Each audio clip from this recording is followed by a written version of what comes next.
Buenas tardes. Quisiera primero agradecerles por dejarme participar en este coloquio sobre Deleuze, aunque yo no sea realmente un especialista profesional de la filosofía de Deleuze, pero siempre intento trabajarla estableciendo ciertos cruces con otros filósofos o con otras temáticas, y es justamente lo que quisiera intentar presentarles esta tarde, intentando establecer una especie de diálogo subterráneo entre la obra de Deleuze y aquella de Sartre. Las relaciones entre Deleuze y Sartre están todavía por precisarse de manera exhaustiva. Deberían serlo aún más, dado que en los años 60, cuando toda la filosofía francesa, a través de Foucault o de Derrida, intentaba construirse en contra de la obra de Sartre, puesto que ésta había ocupado la totalidad del espacio intelectual al salir de la Segunda Guerra Mundial, Deleuze podía afirmar de Sartre: «Fue mi maestro». Esta filiación subterránea se puede apreciar desde varios puntos de vista. Por un lado, podría cristalizarse dentro de un tercer autor, Spinoza. Se sabe que para Deleuze este fue el Cristo de los filósofos, y ningún filósofo lo fascinó tanto como el filósofo holandés que ilumina la totalidad de su obra.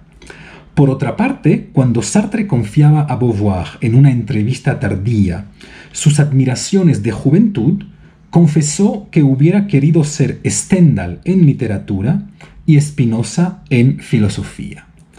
Encontramos así, tanto en Deleuze como en Sartre, una admiración y una fascinación común por la filosofía de Spinoza. Pero un segundo punto une a los dos filósofos. En el inmenso debate que generó el psicoanálisis freudiano después de la Segunda Guerra Mundial, a diferencia de Badiou, de Foucault, de Girard o de Derrida, tanto Sartre como Deleuze desarrollaron sus críticas hacia Freud a través de la creación de una disciplina alternativa: el psicoanálisis existencial en el caso de Sartre, el esquizoanálisis en la obra de Deleuze. Más allá de una simple crítica conceptual a Freud, tal como lo hicieron muchos pensadores, ambas obras presentan de manera explícita una contrapropuesta al psicoanálisis freudiano. Ahora bien, los dos puntos de contacto entre Sartre y Deleuze, la crítica a Freud y el amor por Spinoza, convergen sobre un mismo concepto. Spinoza es un pensador del deseo, y el psicoanálisis freudiano está habitado por toda una reflexión acerca del deseo. Por este motivo, el tema del deseo permite establecer puentes que no se deben asemejar con identidades estrictas entre ambos pensadores. En los dos casos, se trata de arrancar el deseo del campo de la psicología para localizarlo, tal como hacía Spinoza, en aquel de la ontología, lo que lleva a Sartre y Deleuze a deshacer el deseo de sus pequeños objetos individuales o parciales para pensar un deseo global, deseo ontológico de ser Dios en tanto que causa sui en Sartre, deseo de pueblos, de imperios, de continentes o de razas en Deleuze. En las dos filosofías, el deseo está vinculado con el mundo mucho más que con la psicología del sujeto. La crítica de Deleuze al psicoanálisis freudiano se cristaliza en el proceso de producción o en la interpretación, ese es justamente el debate, de las significaciones dentro de las cuales fluye el deseo. Cuando Freud lo encerró dentro de un marco históricamente determinado, Deleuze pretende liberarlo para remontar a un deseo preedípico. Tal como señala Deleuze explícitamente, hay en Freud tres errores sobre el deseo. Freud se hubiera equivocado al pensar el deseo como una relación entre un objeto deseable y un sujeto en estado de falta de este objeto. Si bien Platón nos enseñó que el deseo surge de la falta, y en este sentido el error de Freud es filosóficamente explicable, Spinoza mostró todo lo que tiene de positivo el deseo y lo innecesario de la falta para pensarlo. La concepción del deseo como respuesta a una falta es su concepción idealista, la que siempre pregunta cómo interpretar el significado del deseo, cuando la concepción positiva, spinoziana y deleuziana del deseo siempre pregunta cómo funciona el deseo. Este giro idealista del psicoanálisis freudiano en cuanto al deseo se encuentra en el hecho que éste remita constantemente a una estructura fija, la estructura edipiana. Edipo, dice Deleuze, es el viraje idealista del psicoanálisis. Existe así en el psicoanálisis freudiano una estructura fija dentro de la cual debería fluir el deseo, entre los pequeños problemas sexuales que relacionan al sujeto de manera libidinal con papá y con mamá. Por este motivo, Deleuze señala que el Edipo es el invariante del psicoanálisis. Cito: nosotros incluso creemos en este Edipo que se nos presenta como una especie de invariante.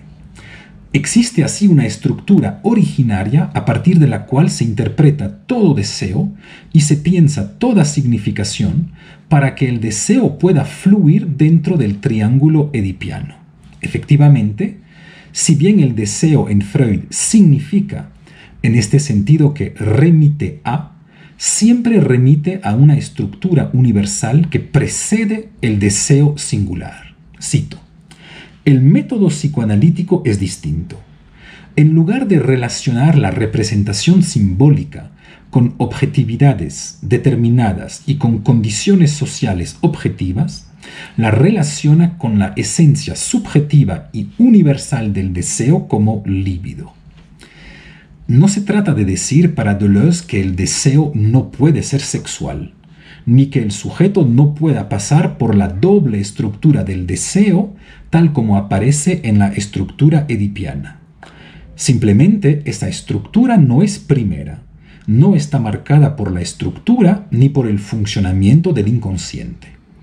Esta estructura es secundaria y ya supone todo un mundo, toda una concepción de la familia, una concepción de la sociedad y de la economía. El triángulo edipiano no es entonces la estructura originaria del deseo, sino uno de los mundos posibles o uno de los territorios posibles dentro de los cuales el deseo puede fluir. Bien puede existir la carencia de papá y de mamá, y ambos bien pueden ser objeto de deseo, pero no lo son de manera originaria, tal como si el Edipo surgiera de la misma estructura del inconsciente. Por este motivo, no hay tanto una negación del Edipo en Deleuze, sino más bien una secundarización de este. Cito: no negamos que haya una sexualidad edípica, una heterosexualidad y una homosexualidad edípicas, una castración edípica, objetos completos, imágenes globales y yo específicos. Lo que negamos es que sean producciones del inconsciente. Para que el deseo pueda fluir dentro del triángulo edipiano, es necesario que este triángulo haya sido creado por toda una serie de condiciones políticas, sociales e históricas, razón por la cual el Edipo no es ni siquiera una invención del psicoanálisis, sino una simple actualización de este dentro del campo de la psicología. Uno puede entender aquí la crítica familialista que Deleuze dirige contra Freud. Lo que ponemos en cuestión, dice Deleuze, es la furiosa edipización a la que el psicoanálisis se entrega, práctica y teóricamente, con los recursos aunados de la imagen y de la estructura. Todo el problema del psicoanálisis freudiano es el haber minimizado las condiciones de producción de las significaciones que hacen posible que el deseo fluya dentro del marco edipiano. Cito: este es el ineluctable familiarismo del psicoanálisis. enmarcando el inconsciente en Edipo, ligándolo a él de una parte a otra, aplastando la producción deseante, condicionando al paciente a responder papá-mamá, a consumir siempre el papá-mamá. En sus diferentes críticas al psicoanálisis freudiano, Sartre toma dos caminos divergentes. En 1938, El bosquejo de una teoría de las emociones denunciaba el carácter externo de las significaciones freudianas y, por lo tanto, su confusión con un proceso etiológico y mecánico. Dice Sartre: la significación de nuestro comportamiento consciente es totalmente exterior a este comportamiento mismo, o, si se prefiere, lo significado está completamente cortado del significante. De la misma manera que la presencia de cenizas cerca de una hoguera no significa una presencia humana, sino de manera externa, ya que el vínculo entre ambas es causal y físico, la significación vaginal de una cueva en un sueño no depende directamente de una interpretación singular del sujeto, sino se impone a él mediante simbolizaciones preestablecidas. Cierto es que, a diferencia de la teoría psicoanalítica, su práctica reintegra las significaciones en el sujeto, ya que en la cura las significaciones se deben interpretar a la luz del relato de un sujeto. No obstante, este movimiento de interiorización no llega al centro de la conciencia, puesto que el proceso de simbolización permanece inconsciente. Además, aunque en la práctica analítica las significaciones sean subjetivas, se fundamentan en última instancia sobre complejos pasados que existen según la modalidad objetiva de los hechos. El complejo de Edipo o el complejo de castración determinan el carácter específicamente sexual de una multitud de significaciones del mundo del sujeto, tal como si un pasado objetivo proyectara sus significaciones sobre el presente de manera causal. En el texto de 1938, Sartre reprocha entonces a Freud haber localizado el proceso significante o simbolizante fuera del sujeto, más allá de su alcance, es decir, fuera de la conciencia, ya sea porque se asemeja a un mecanismo etiológico externo o porque el proceso de significación permanece inconsciente. Por otro lado, en 1939, el cuaderno 5 de los diarios de guerra presenta una objeción diferente. Se trata de reprocharle a Freud el no haber tomado en cuenta que las significaciones humanas y, sobre todo, las significaciones sexuales están predeterminadas por parámetros ontológicos, tal como si las significaciones sexuales surgieran de manera secundaria, a partir de una hermenéutica ontológica más fundamental. De ahí que Sartre hable de significaciones presexuales.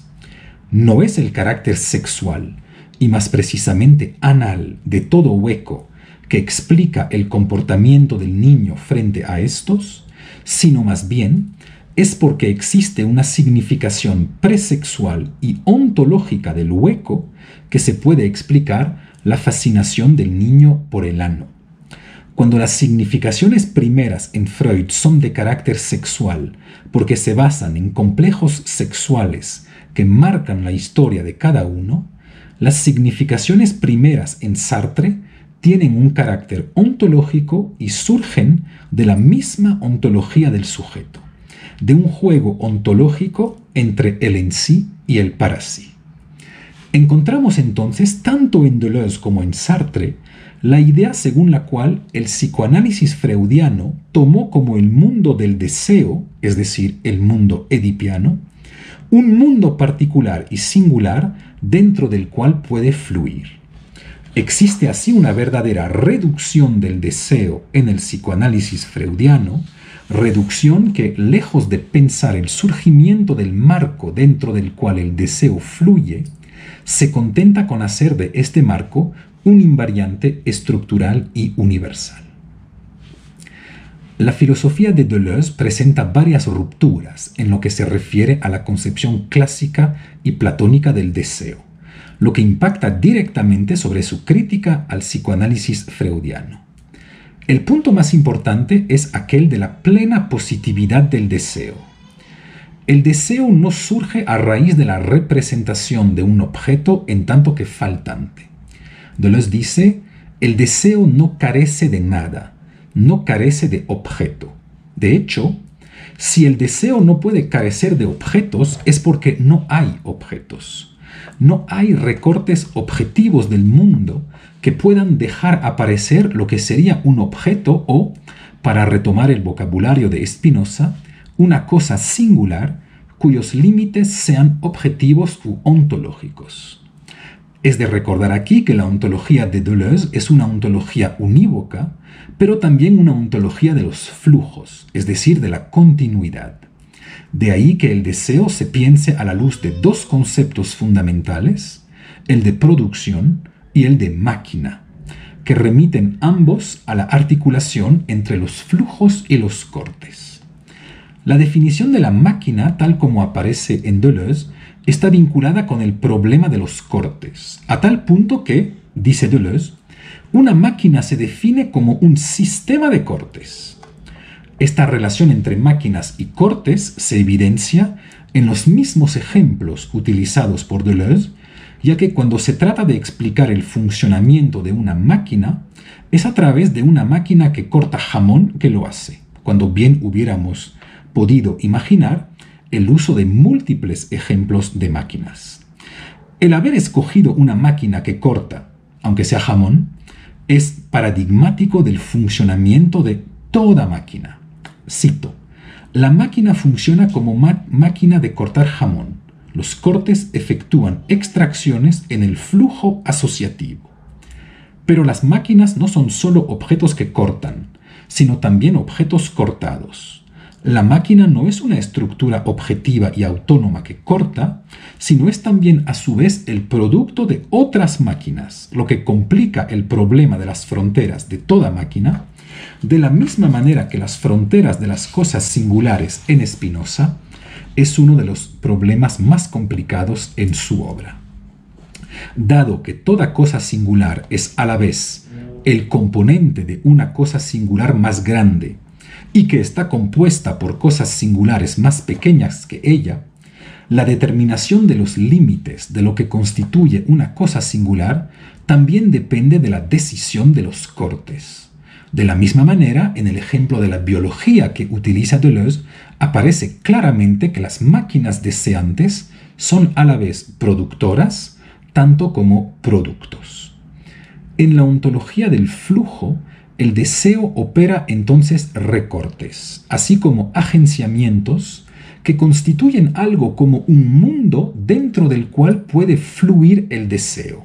Cito, el deseo no cesa de efectuar el acoplamiento de flujos continuos y de objetos parciales, esencialmente fragmentarios y fragmentarios. El deseo hace fluir, fluye y corta. De ahí que constantemente Deleuze señale al deseo como la organización de un mundo a partir de flujos que el deseo recorta y organiza en objetos, territorios, direcciones e intensidades. En realidad, el deseo no se distingue de la organización de estos mundos. El deseo que podemos sentir por tal mujer no es una simple relación entre un deseo y el objeto que lo constituye. Para que el deseo de tal mujer pueda existir, es necesario que exista un mundo dentro del cual pueda fluir, dentro del cual esta mujer aparezca en tanto que deseable. Y este mundo no es un mundo cuya consistencia ontológica es objetiva y preceda el deseo. Este mundo debe ser creado, a tal punto que desear a tal mujer es también desear al mundo dentro del cual aparece en tanto que deseable, y por lo tanto también desear el mundo dentro del cual aparece. El deseo supone entonces, para que pueda fluir, la organización de un mundo que, en una ontología de los flujos, se asemeja a la creación de un mundo. a la producción de un mundo. Cito: el deseo es este conjunto de síntesis pasivas que maquinan los objetos parciales, los flujos y los cuerpos, y que funcionan como unidades de producción. Sabemos que existen tres diferentes síntesis que fundamentan a la producción deseante: síntesis conectiva, disyuntiva y conyuntiva. Y cada una de estas opera de manera productiva sobre un flujo indiferenciado, sobre un flujo que solo el deseo puede cortar, organizar y eventualmente remendar. Bolsas de agua y cálculos del riñón, flujos de cabellos, flujos de baba, flujo de esperma de mierda o de orina producidos por objetos parciales, constantemente cortados por otros objetos parciales que a su vez producen otros flujos, cortados por otros objetos parciales. Todo objeto supone la continuidad de un flujo, todo flujo la fragmentación del objeto. Esta relación entre mundo y deseo permite entender que el deseo haya podido ser vinculado con la carencia. Efectivamente, bien se puede entender que Platón haya podido experimentar el deseo en tanto que falta, ya que dentro de cierto mundo es posible experimentar que tal mujer nos hace falta o que tal objeto nos hace falta.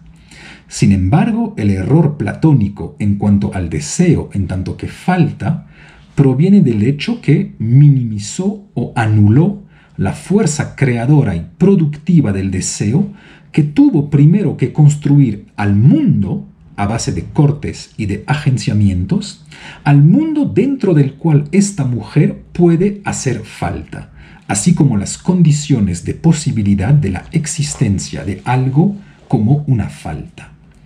Encontramos entonces en la concepción deleuziana del deseo una plena positividad de éste que lo vincula con el proceso de creación, tan importante en Deleuze puesto que determina a la misma actividad filosófica, y de producción de un mundo, lo que se opone a la preexistencia del mundo edipiano tal como aparece en el psicoanálisis freudiano. La concepción sartreana del deseo, tal como aparece en El ser y la nada, presenta similitudes así como diferencias con aquella de Deleuze. El punto más importante para Sartre es entender que el deseo no es algo que el sujeto tiene, tal como si el sujeto fuese una entidad que tiene o que experimenta deseos, sino más bien algo que el sujeto es. En la ontología sartreana, el para sí surgió a raíz de un acaecimiento absoluto en el cual el en sí, al querer fundarse en su ser, instauró cierta distancia entre el fundamento y el fundado, distancia en la cual surgió el para sí, en tanto que ser que no es totalmente lo que es y que es lo que no es. El sujeto sartreano se caracteriza entonces en tanto que distancia o en tanto que presencia. De hecho, el simple hecho que se pueda hablar de un sí ya señala que existe una no coincidencia del yo con él mismo.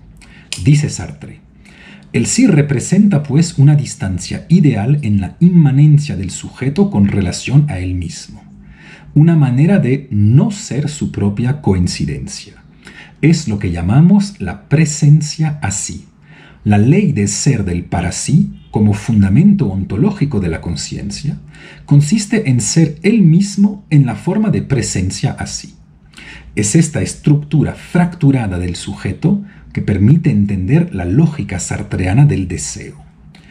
El deseo siempre se debe pensar en prolongación con este acaecimiento originario, ya que todo sujeto, detrás de sus diferentes conductas singulares de deseo sexual, deseo de poder, deseo de dinero, etc., siempre busca en última instancia el ser perdido que le permitirá existir en tanto que fundamento de su ser, en tanto que causa sui.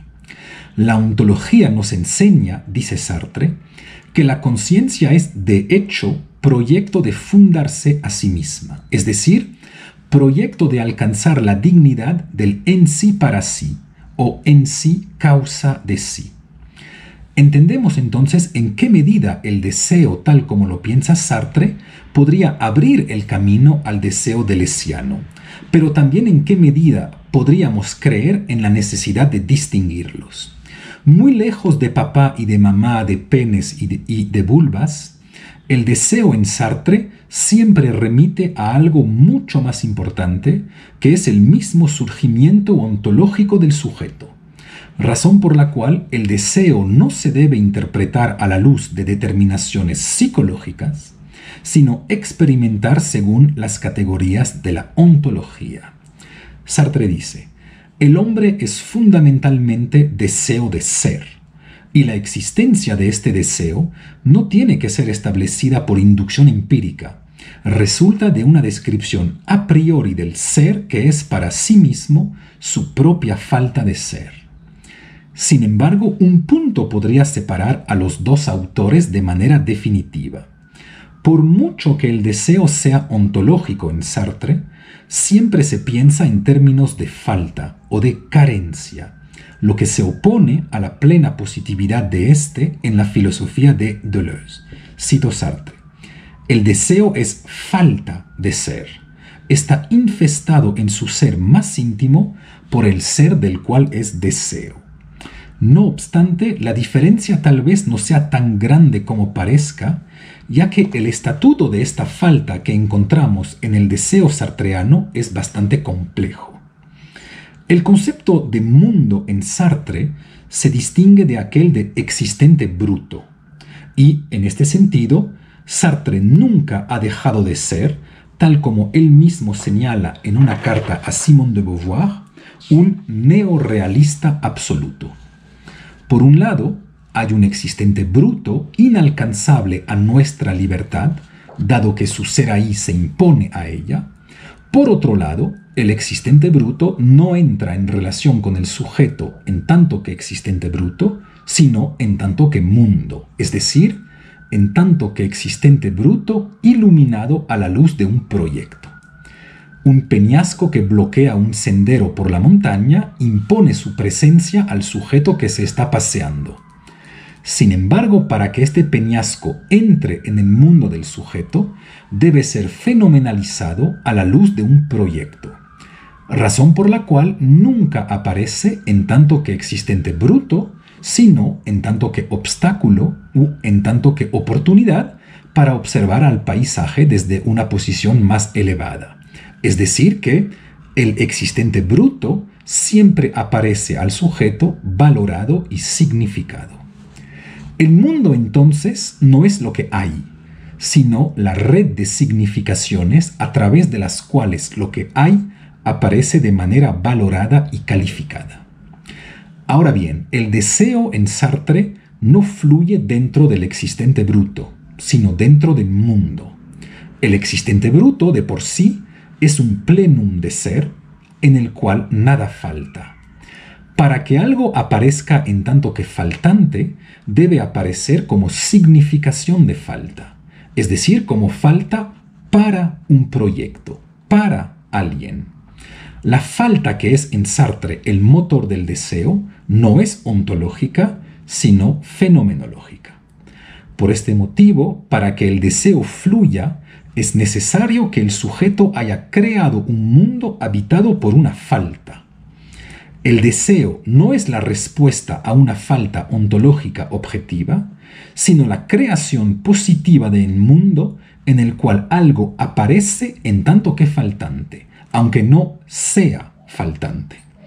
Razón por la cual Sartre constantemente repite que hay un mundo del deseo y que uno no desea a un objeto, sino al mundo que lo rodea, al mundo que lo significa, al mundo en el cual puede aparecer en tanto que faltante.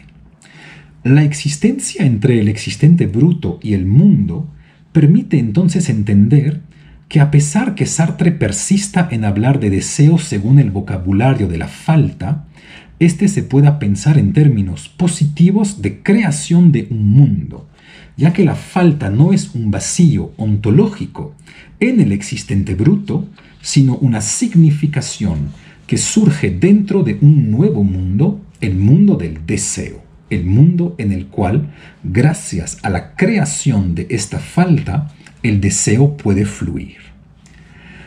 Podemos entonces entender los vínculos entre el deseo deleuziano y el deseo sartreano y ver en qué medida convergen sobre una misma crítica al psicoanálisis freudiano. En ambos casos, se trata de señalar que los objetos de deseo señalados por Freud no son originarios, sino que solo pueden existir dentro de cierto mundo que los recortó y sintetizó en tanto que objetos. De ahí que tanto Deleuze como Sartre critiquen el carácter originario de las significaciones sexuales.